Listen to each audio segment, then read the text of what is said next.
যুক্তরাষ্ট্র আর ইসরায়েলের ভয়াবহ হামলায় কেঁপে উঠছিল তেহরানের খাতাম আল আম্বিয়া হাসপাতাল। চারদিকে তখন ধোঁয়া আর আতঙ্ক।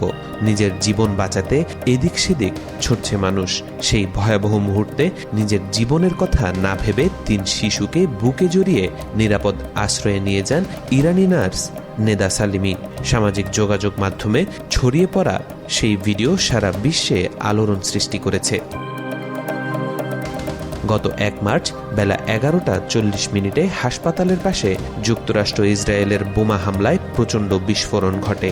হামলায় হাসপাতালের জানালার কাঁচ ভেতরে ঢুকে পড়ে, ছাদের অংশ ভেঙে ধুলায় মেঘ তৈরি হয়। আতঙ্কিত রোগীরা ধোঁয়া ভরা করিডোর দিয়ে দৌড়ে পালাতে থাকেন।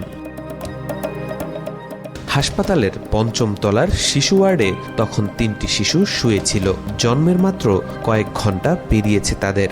বিস্ফোরণের মুহূর্তে শিশুদের পাশে বসে রিপোর্ট লিখছিলেন নার্স নেদা সালিমি। তিনি বলেন, ভাবার সময় ছিল না, মাথায় শুধু একটাই চিন্তা ছিল, শিশুগুলোকে নিরাপদ জায়গায় নিতে হবে। সিসিটিভি ক্যামেরার ভিডিওতে দেখা যায় বিস্ফোরণের কয়েক সেকেন্ডের মধ্যেই 3 শিশুকে বুকে তুলে নিয়ে দৌড়ে বেরিয়ে যাচ্ছেন তিনি। চারদিকে তখন ধ্বংসাবশেষ ছড়ছে। তবে ভিডিওতে ধরা পড়েনি পরের পরিস্থিতি। পরে দেখা যায় করিডোরে পৌঁছে 2 নবজাতককে সহকর্মীদের হাতে তুলে দেন। আরেক শিশুকে বুকে চেপে ধরে হাসপাতালের আশ্রয় কেন্দ্রের দিকে ছুটতে থাকেন। 3 শিশুর মধ্যে 2 জন ছেলে ও 1 জন মেয়ে। শিশুদের জন্মের পর তাদের মায়েরা তখনও শয্যায়।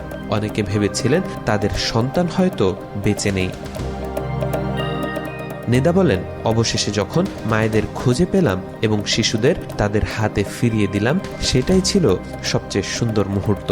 কয়েক মিনিটের জন্য আমরা ভুলে গিয়েছিলাম যে বাইরে যুদ্ধ চলছে।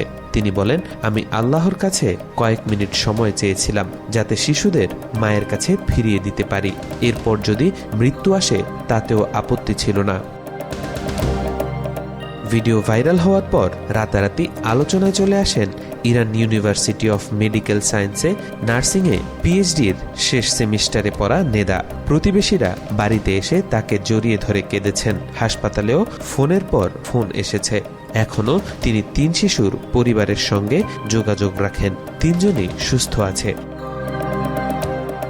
ভবিষ্যতে বড় হয়ে যদি সেই শিশুরা একদিন জানতে পারে জন্মের প্রথম ঘন্টায় কি ঘটেছিল, তিনি চান তারা বুঝুক তাদের জীবন এক অলৌকিক উপহার। মৃদু হাসি দিয়ে নেদা বলেন, আমি চাই তারা শক্ত ও মানবিক মানুষ হয়ে উঠুক। তৌফিকুল ইসলাম, আজকাল।